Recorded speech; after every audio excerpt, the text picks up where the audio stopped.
Ya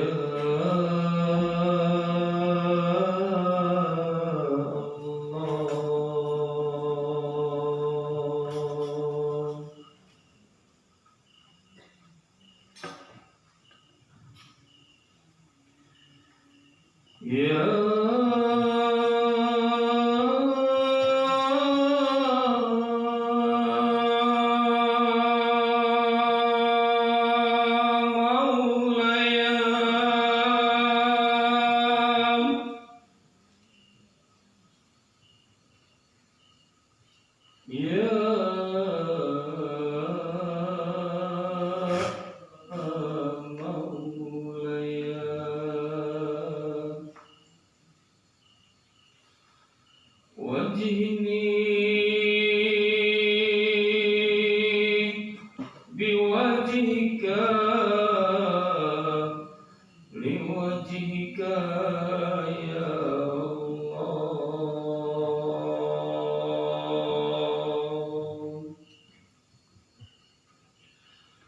Wahai pelindung kami, wahai pelindung kami, hadapkanlah wajah kami hanya kepada zat wajah-Mu ya Allah.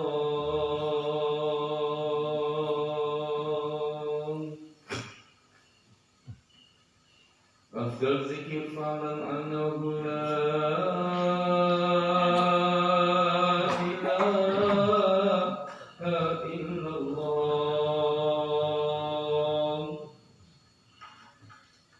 La ilaha illallah.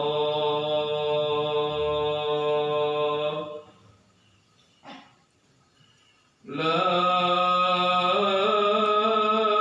ilaha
Salawatul Karim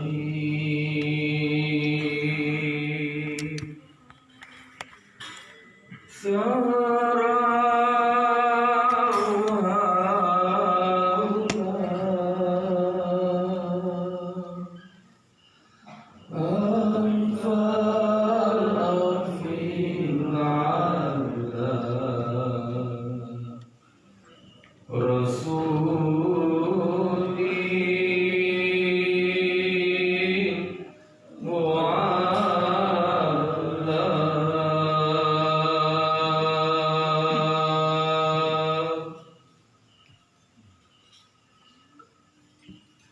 Ya Allah,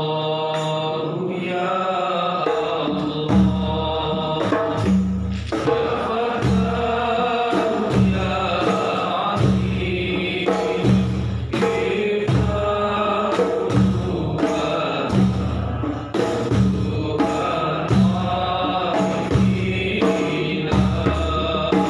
Ya Allah, Ya Allah, Ya Fatah,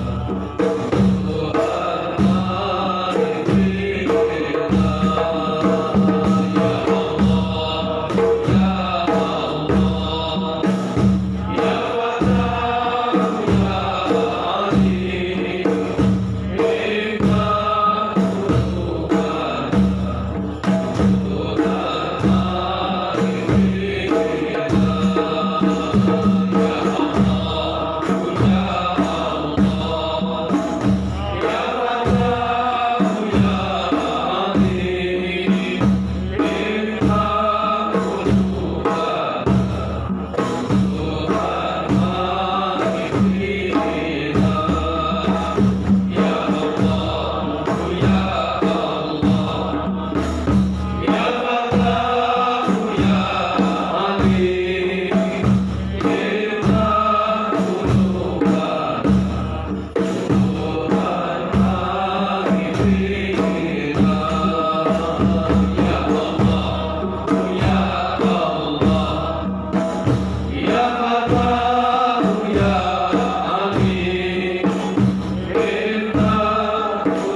Tuhan, Tuhan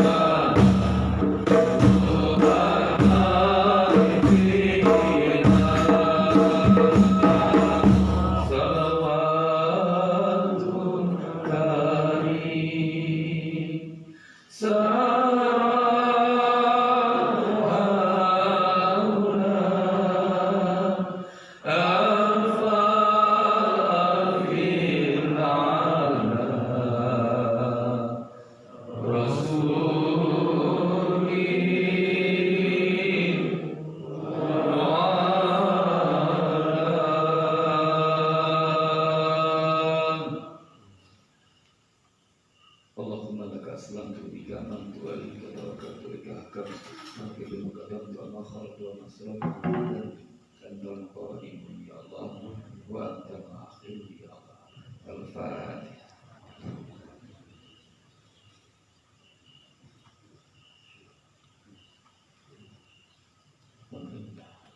Silakan.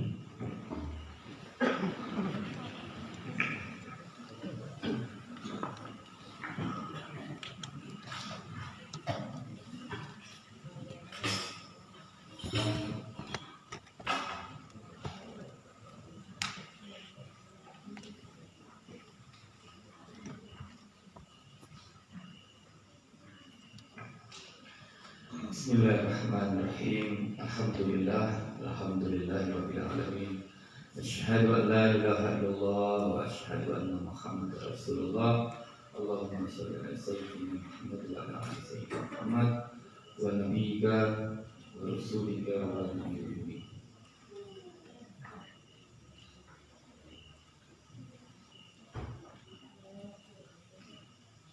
Bapak-bapak, ibu yang Allah rahmati,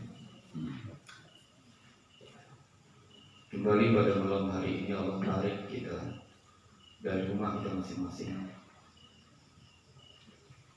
baik hati, kaki dan tangan kita, hingga hadir dalam majelis zikir di surau kita cintai ini. Alhamdulillah, Allah masih mencintai kita, masih memperhatikan kita sekalipun kita adalah sampah, hanya tong-tong sampah geser muka bumi. Pada artinya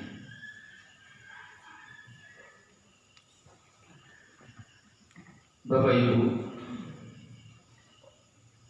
orang yang belajar masuk atau orang yang mulai melangkah ke dalam dunia tarekat itu berarti dia sudah menempatkan dirinya untuk melaksanakan perjalanan spiritual yang sesungguhnya. Banyak di antara kita masih belum memahami apa itu perjalanan spiritual. Banyak yang mengartikan perjalanan spiritual itu adalah pengalaman apa yang kita alami dalam belajar agama atau belajar tentang Tuhan. Pengalaman hidup dalam beragama dan bertuhan. Itu arti yang umum. Namun arti khususnya dalam pandangan tasawuf, perjalanan spiritual itu adalah menembus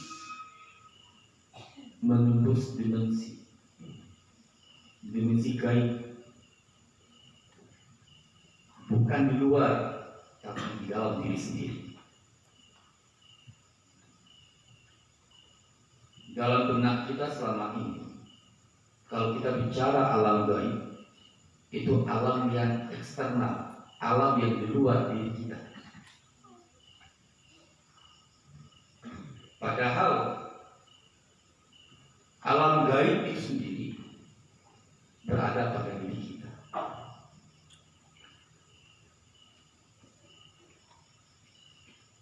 Jadi nggak mesti mencari alam gaib itu mesti berjalan di luar dari diri kita. Malah alam gaib itu sendiri berada di dalam diri, telah berada dalam diri kita. Para sufi berjalan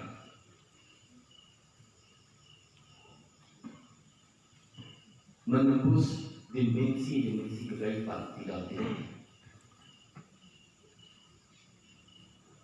Jangan diartikan, sekali lagi jangan diartikan alam gaib itu di atas, di kiri, di kanan, bukan.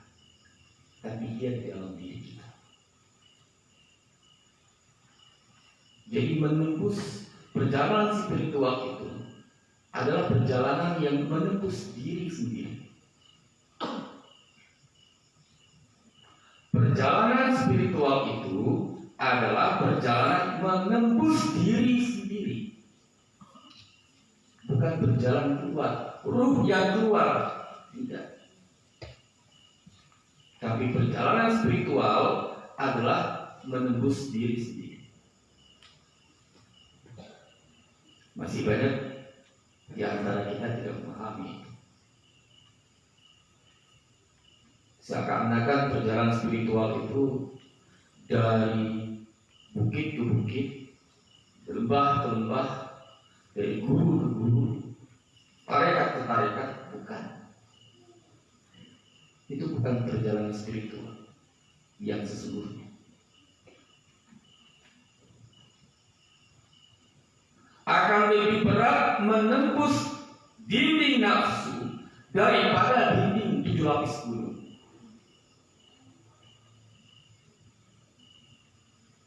Itu yang perjalanan spiritual. Berapa banyak dimensi di dalam diri kita yang akan kita tembus sampai pada hadiratnya Allah Subhanahu wa Ta'ala.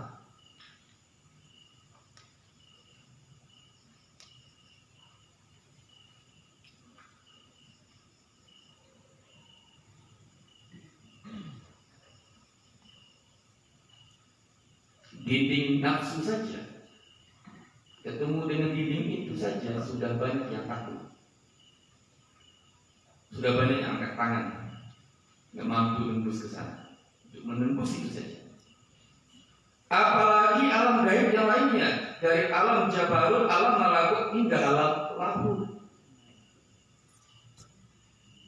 dari alam para ruh suci, para malaikat, sampai alam Tuhan. Dan 3 alam itu ada di dalam dimensi diri kita. Jadi para sufi itu berjalan bukan keluar, tapi berjalan ke dalam. Barang siapa yang mengenal Tuhannya, maka lebih dulu kenal dulu dengan dirinya.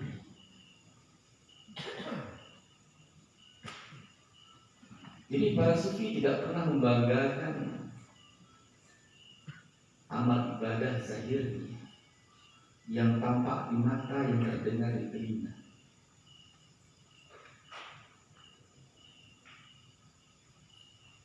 Dan tidak pernah menghitung-hitung berapa zikir, berapa kali sujud dalam semalam.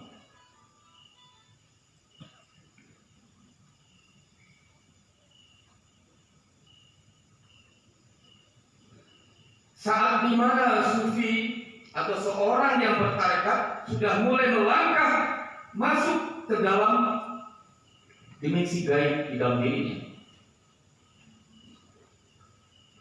Dari mana startnya? Ini mesti kita ketahui. Apakah kita sudah start sekarang atau belum? Masih nunggu aba-aba atau sudah berjalan kita sekarang?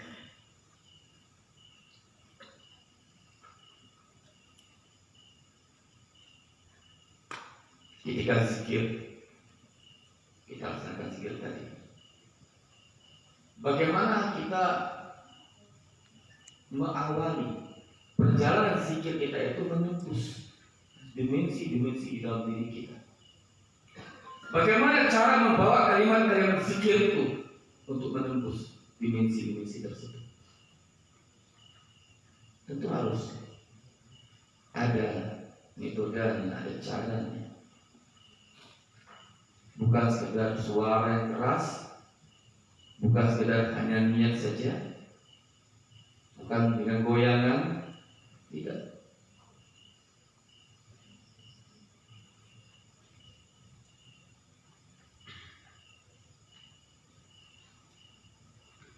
Ketika seseorang duduk berzikir dan dia sudah menemukan titik di mana rasanya tidak memiliki apapun di dunia ini, bahkan tidak memiliki diri sendiri, di saat itulah ia mulai berjalan secara spiritual menuju Allah. Jadi Bapak dan Ibu, ketika kita zikir tadi, apabila diawali dengan perasaan seperti itu, ya Allah, dari ujung rambut hingga ujung kakiku milikmu ya Allah, lahir maupun batinku milikmu ya Allah, bahkan keakuanku, kepemilikan atas diriku adalah milikmu. Maka saat itu kita sudah mulai melangkah, berjalan menembus dimensi gaib di dalam diri kita. Itu startnya. Ada yang lain? Tidak. Jadi startnya itu dimulai dengan zero. Startnya itu dimulai dengan nol. Merasakan ketidakpunyaan, tidak ada rasa pemilikan di dalam diri kita sendiri. Nol. Perasaan nol inilah kita memiliki kendaraan. Inilah berat kita. Inilah cahaya kita untuk menuju ke alam baru. Kalau tidak ada itu, jangan harap kita bisa menembus, atau jangan harap kita melaksanakan perjalanan spiritual. Bohong belaka kalau ada orang mengatakan dia sudah berjalan ke sana kemari, melaksanakan perjalanan spiritual, bermacam-macam keanehan yang temui. Itu bohong belaka. Tanpa ada perasaan nol. Jadi melepaskan rasa kepemilikan itulah kendaraan yang sesungguhnya untuk mulai masuk ke dalam dimensi gaib dalam diri kita. Menemukan titik aku yang sebenarnya, keakuan yang Tuhan. Kemudian apa? Kalau ada kendaraan, tentu ada powernya, tentu ada bahan bakarnya. Kalau kendaraan saja, takutnya kalau bahan bakarnya menipis, tidak ada cadangannya, tidak ada kekuatan cadangannya, nanti itu sampai di tengah jalan bahkan ketemu dinding nafsu, dinding akal, udah berhenti sampai di sana. Takut dengan nafsu, takut dengan akal. Apalagi nanti ketemu dengan dinding ego. Dinding ego itu dinding yang paling tipis di dalam diri kita, tapi paling kuat. Jadi dinding ego itu Bapak dan Ibu, dinding yang paling tipis. Lebih tipis daripada, kalau diumpamakan, lebih tipis daripada sehelai sutra. Di balik sutra itu, kalau kita melihat bayangan masih bisa. Bayangan seseorang di balik kain sutra masih bisa. Begitupun ibaratnya ego itu, dinding ego itu. Kita masih bisa melihat di balik itu. Namun untuk menembusnya itu berat sekali.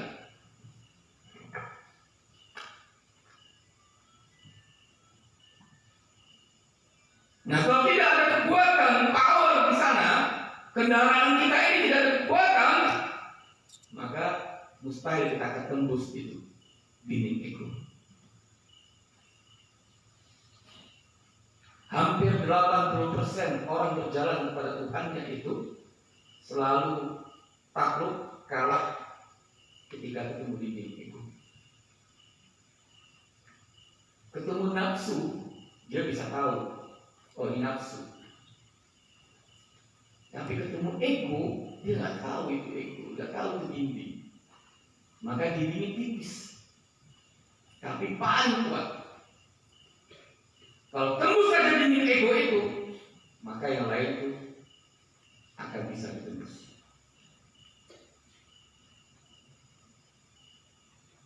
Alam apapun bisa ditembus, alam gaib apapun bisa ditembus. Kalau dinding ego itu bisa kita tembus.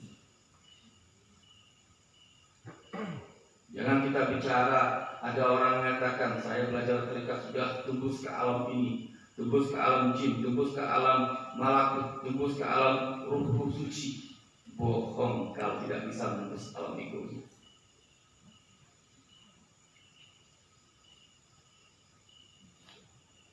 Kalaupun kata dia seperti itu, maka niscaya itu adalah perbuatan jin atau setan terhadap diri.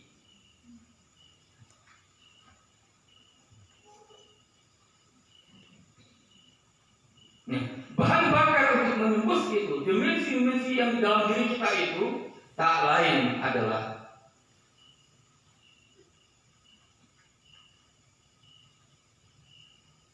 hilang daripada rasa cinta kepada dunia. Singkirkan hubungan dunia. Cinta terhadap dunia. Itulah yang membuat kita lemah untuk bisa menembus dimensi-dimensi dalam diri kita. Jadi kalau ada orang berzikir, orang bertarekat, orang bertasawuf, namun masih hubung dunia, ilmunya dapat, Tuhannya tidak ada. Ilmu Tuhannya dapat, tapi menikmati Tuhan itu, nikmati itu ketuhanan itu mustahil. ilmu pengetahuan tentang Tuhan bisa kita baca, bisa kita dengar, tapi di saat kita untuk sampai diri kita di hadapannya itu tidak bisa dengan pengetahuan, tidak mampu itu pengetahuan.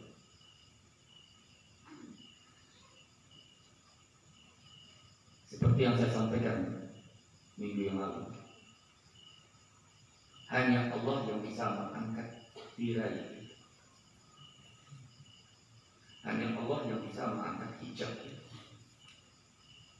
Bukan pengetahuan kita. Bukan karena guru kita banyak, ilmu kita banyak, kita angkat tirai hijab antara kita dengan Tuhan. Tidak akan mampu Bapak dan Ibu, kecuali kalau Allah yang mengangkatnya sendiri. Dan Allah akan mengangkatnya apabila orang yang dihadapannya, hamba di hadapan itu benar-benar cintanya hanya kepada Allah. Itu makanya hubungan dunia itu menjadi musuh terbesar dalam kita bertarekat atau bertasawuf. Tahunya tarekat itu banyak wiridnya, banyak amalannya, banyak zikirnya. Kalau hanya zikir, wirid Bapak dan Ibu, kita masih kuat selagi kita masih hidup. Mau bulan ribu pun zikir semalam, insya Allah kita kuat. Banyak kita yang kuat. Kalau itu syarat untuk sampai kepada Allah, jangankan kita orang Muslim, kalau itu syarat zikir, itu syaratnya untuk sampai kepada Allah. Orang Nasrani pun, orang non Muslim pun mampu berzikir.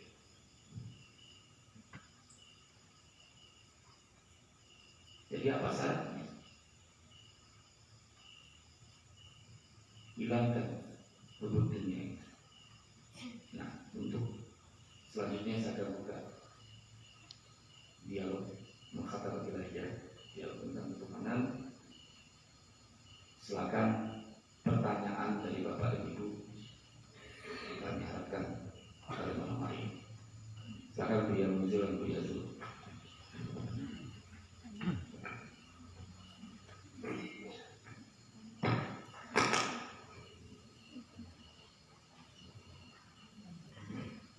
Assalamualaikum warahmatullahi wabarakatuh. Guru kita yang kita muliakan dan dirahmati Allah, guru kita para khalifah utama yang kami hormati, para khalifah hadir, Bapak dan Ibu sekalian jemaah rahimakumullah.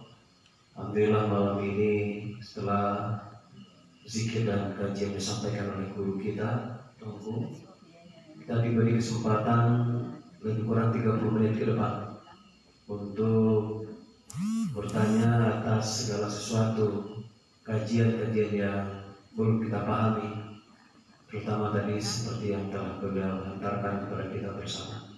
Itu kepada Bapak dan Ibu, silakan. Terlebih dulu Bapak-bapak. Ya. Silakan. Tolong teman-teman.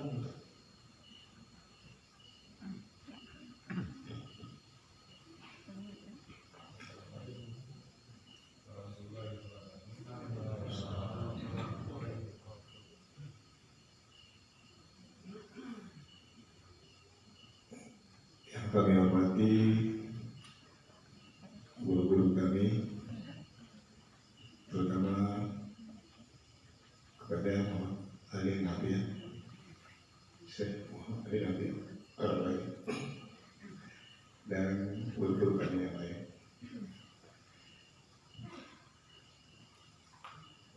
Saya sendiri pernah mendalami, tapi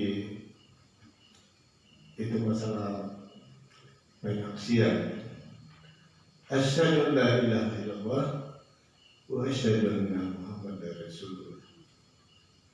Aku bersaksi bahwa tiada Tuhan selain Allah, dan aku bersaksi aku bersaksi Muhammad itu adalah Rasulullah. Saya sendiri sudah membaca banyak buku, tapi masih belum mendapatkan jabatan tersebut.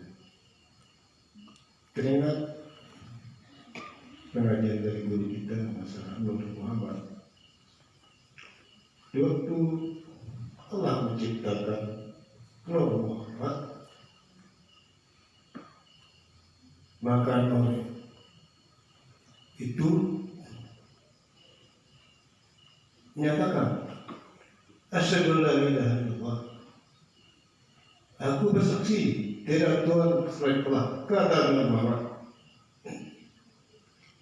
Apa jawaban Allah?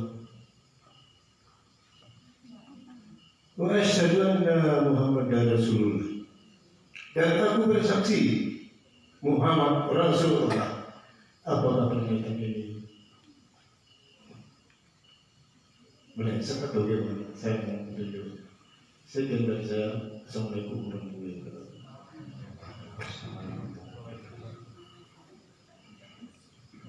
Silakan lanjut. Tanya berikutnya. Ya, tolong dibantu. Ya, tolong.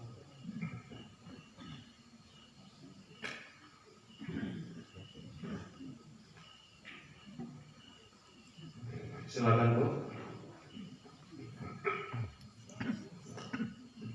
Bismillahirrahmanirrahim. Assalamualaikum warahmatullahi wabarakatuh.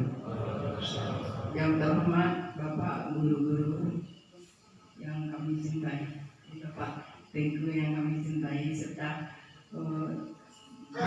buya-buya yang lainnya.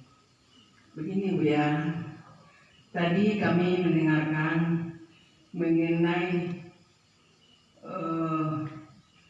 salah satu untuk mencapai bertemu dengan Allah kan gitu. Kita harus menghilangkan rumput dunia. Jadi di sini kami ingin menanyakan, sedangkan kita disuruh untuk mencapai kebahagiaan akhirat itu harus mencapai kebahagiaan di dunia.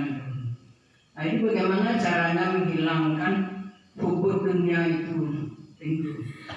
Demikian, terima kasih. Wassalamualaikum warahmatullahi wabarakatuh.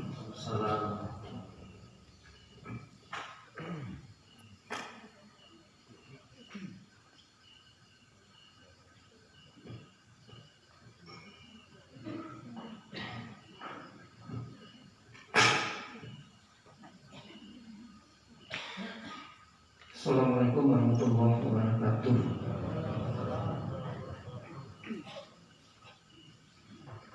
Yang kita muliakan dan selalu uji berkailah Allah guru kita Bapak Syekh Muhammad Ali Nafi Al-Qutub Rabbani, para guru-guru kita yang hadir, Bapak Ibu, seluruh para jemaah yang dirahmati oleh Allah.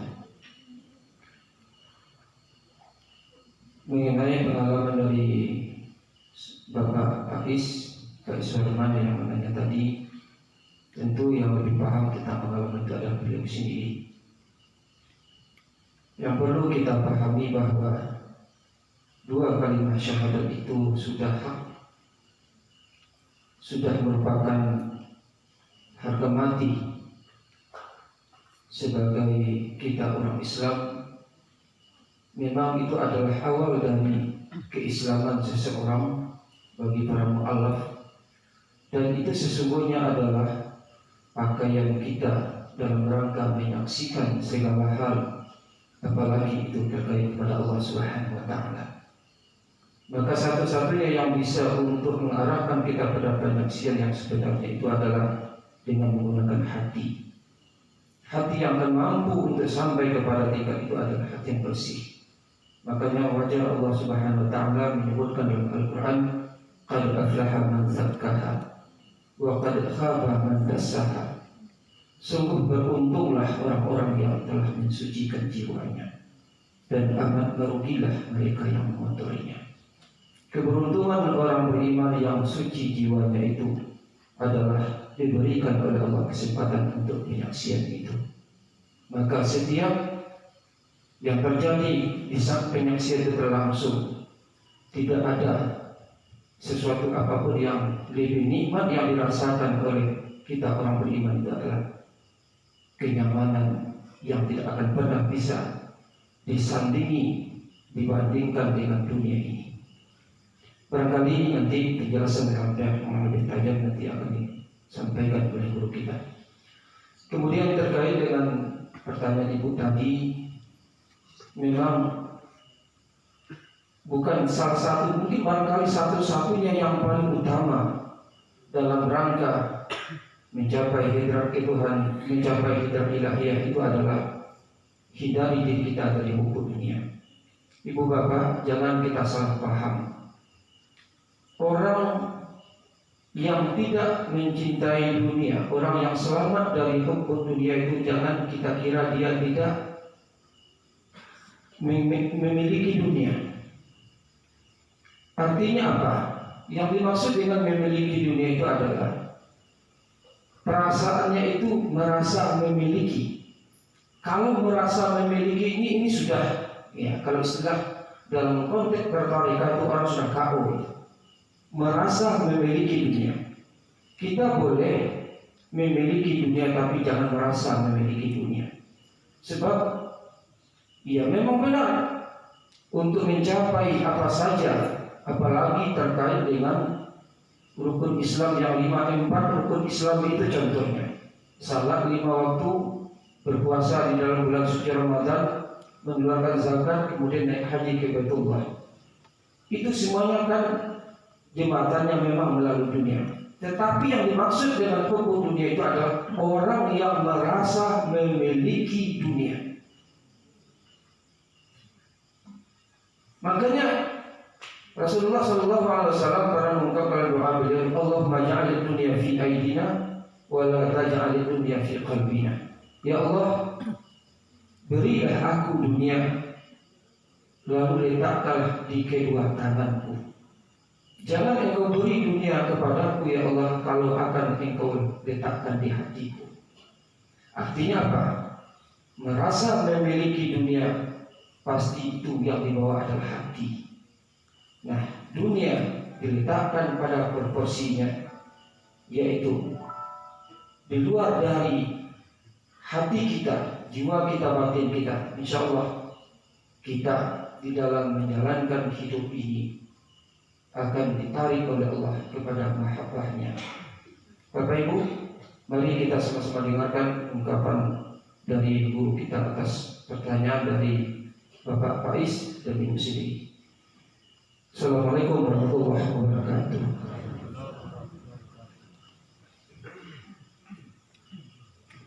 Bismillahirrahmanirrahim. Pertanyaan pertama tentang kalimat syahadat. Asyhadu an la ilaha illallah wa asyhadu anna Muhammadar Rasulullah. Bahkan kita setiap memulai zikir dan kajian, saya tidak banyak kalimat macam-macam saya bacakan. Wajib bagi saya bacakan kalimat syahadat. Kalau selawat itu sudah berulang-ulang kali, bahkan ada tim selawatnya. Kenapa? Kalimat syahadat ini kalau di akhirat nanti itu menjadi sumber tempat keluarnya air Telaga Kautsar. Orang yang mandi di sana akan bersih dan suci. Orang yang dari neraka transit dia dulu di Al-Kautsar, baru masuk ke dalam surga. Apabila kita baca kalimat syahadat itu dengan ikhlas, tulus, maka sama saja kita mandi dengan Telaga Kautsar dunia ini. Wajar kalau orang kafir membaca kalimat syahadat itu menjadi muslim, bersih kembali. Namun tadi pertanyaannya, bagaimana atau bagaimana untuk memahami arti penyaksian di sana. Ketika zahir, ketika lidah mengucapkan asyhadu an la ilaha illallah wa asyhadu anna Muhammadar Rasulullah, itu penyaksian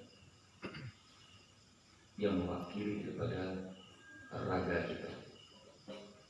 Kita terdiri dari dua, jasad dan ruh. Ada jasad, ada ruh. Ketika membaca syahadat dalam artian hanya di lidah saja dan mengartikan tiada Tuhan selain Allah dan Muhammad itu utusannya, maka itu penyaksian jasad, penyaksian raga kita. Nah, bagaimana penyaksian ruhnya? Dalam ruh ada rasa, dalam rasa ada mata. Nah, kenapa saya bilang dalam rasa ada mata? Kalau mata dunia kita yang ini, yang dua ini. Tapi rasa ada mata. Apa rasa? Apa mata daripada rasa? Yakni nurani. Dikatakan yang biasa kita sebutkan hati nurani. Itu mata daripada rasa.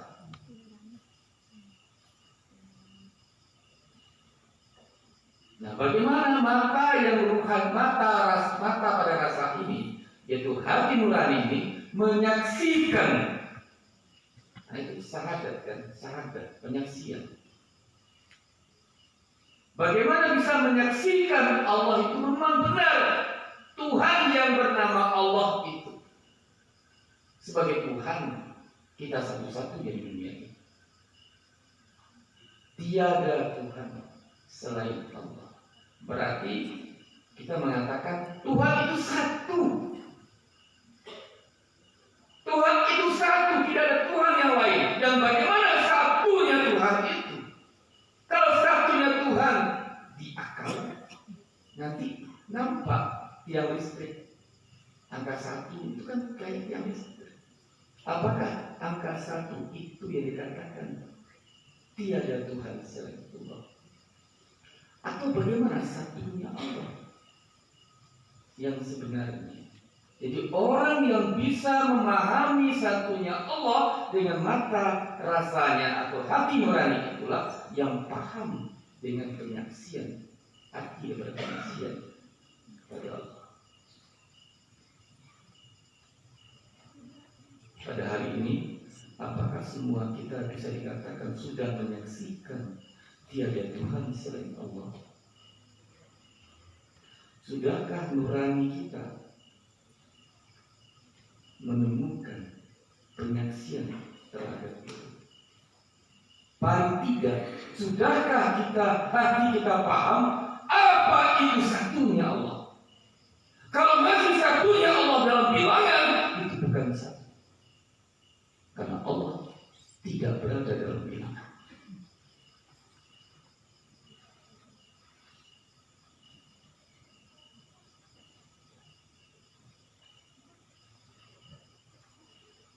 Bagaimana cara memahami satunya Allah?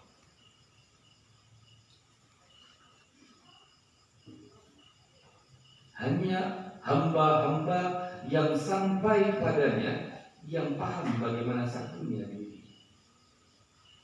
Tapi kalau hanya dia membaca, mendengar, menelaah dengan akalnya, maka satunya Allah paling mampu dia dalam bilangan.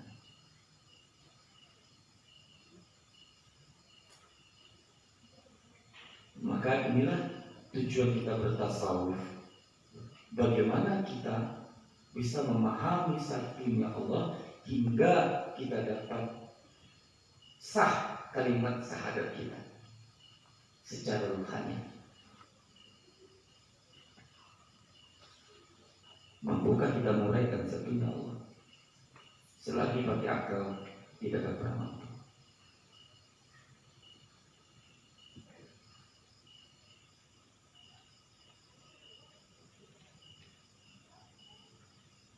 Dia satu, meliputi yang banyak.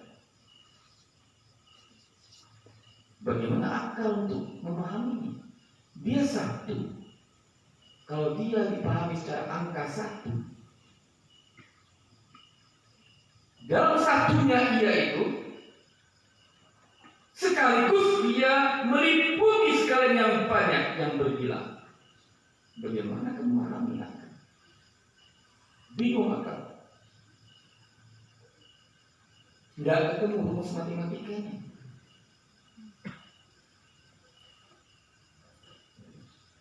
Ada di langit, ada di bumi. Udah dua itu.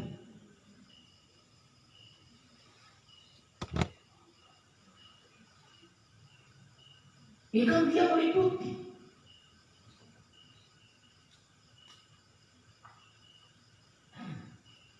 Apa makna meliputi?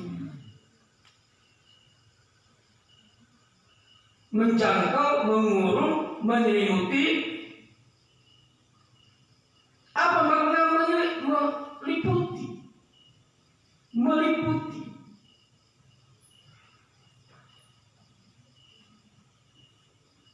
Yang meliputi dalam perkara tasawuf, dia berada di antara perantara. Dia berada di antara aku dengan kamu. Dia ada. Dia ada pada antara. Itu meliputi. Kalau dia menjangkaumu, tapi kalau masih ada perantara, saya menjangkau Buya Zul, tapi antara saya dengan Buya Zul ada perantara. Bukan meliputi. Makanya aku dekat, tiada dekat. Dalam arti kata tidak ada kata dekat yang bisa mewakili kedekatan Allah. Jarakku dengan dirimu tidak ada jarak. Jikalau ada jarak, maka jarak itu aku.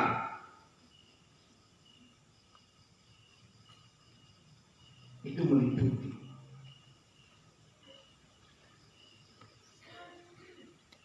Satu.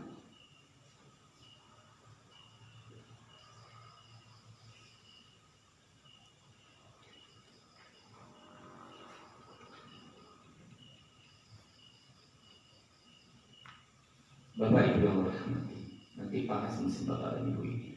Buat saya lanjutkan. Saya batasi aja dulu. Sekali lagi, orang yang bisa memahami kalimat syahadat benar-benar orang yang menyaksikan.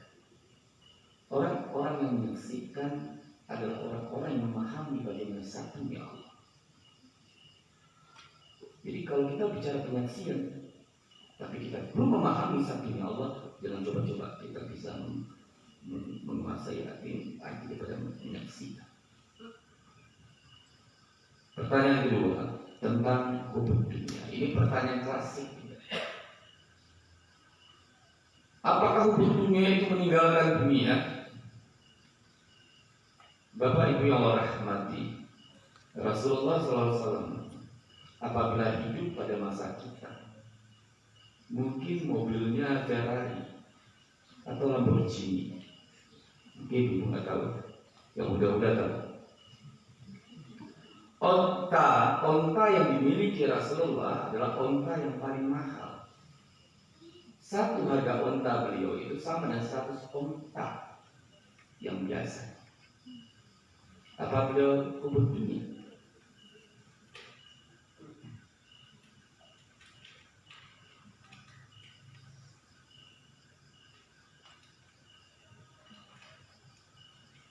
Hubud dunia bukan meninggalkan dunia.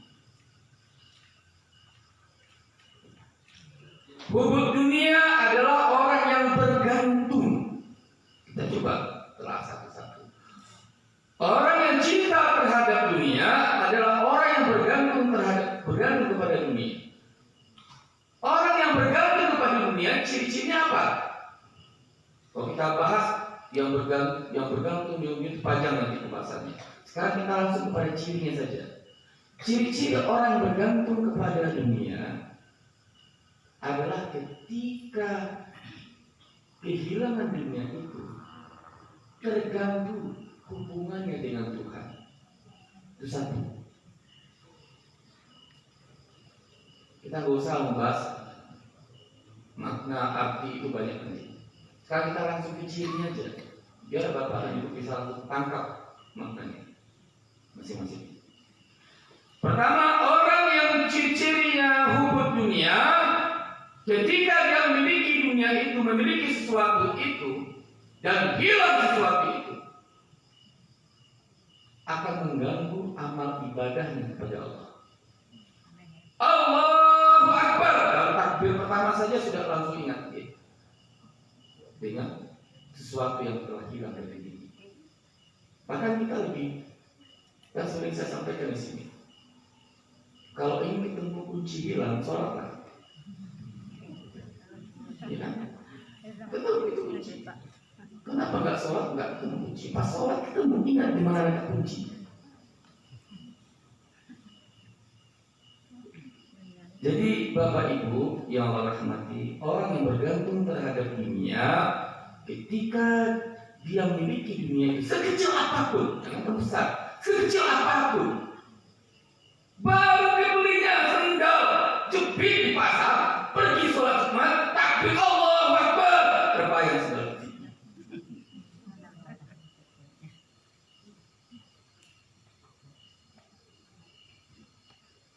Oke, lupa, tapi nggak bisa anjing.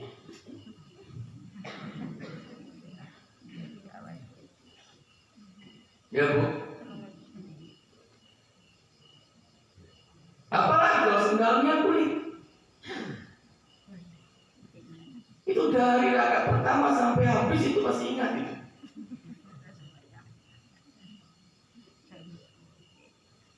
Jadi bukan masalah kecil besarnya dunia ini, tapi masalah di mana kita meletakkan hati kita.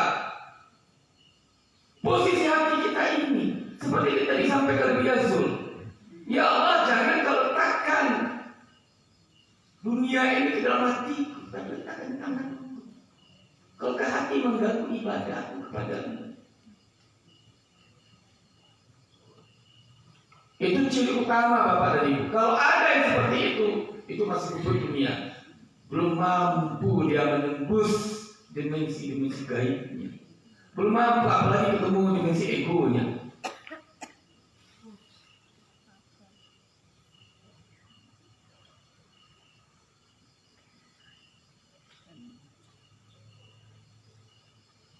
Yang kedua, ciri kedua, memandang orang itu masih melihat, masih menilai harta dan jabatan milikinya. Ya Bu, banyak ibu cari menantu, cari yang berbaju imam.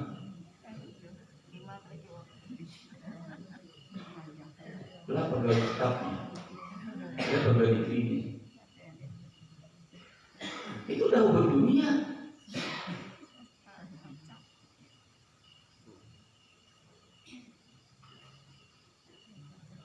Melihat orang itu masih beda-bedakan.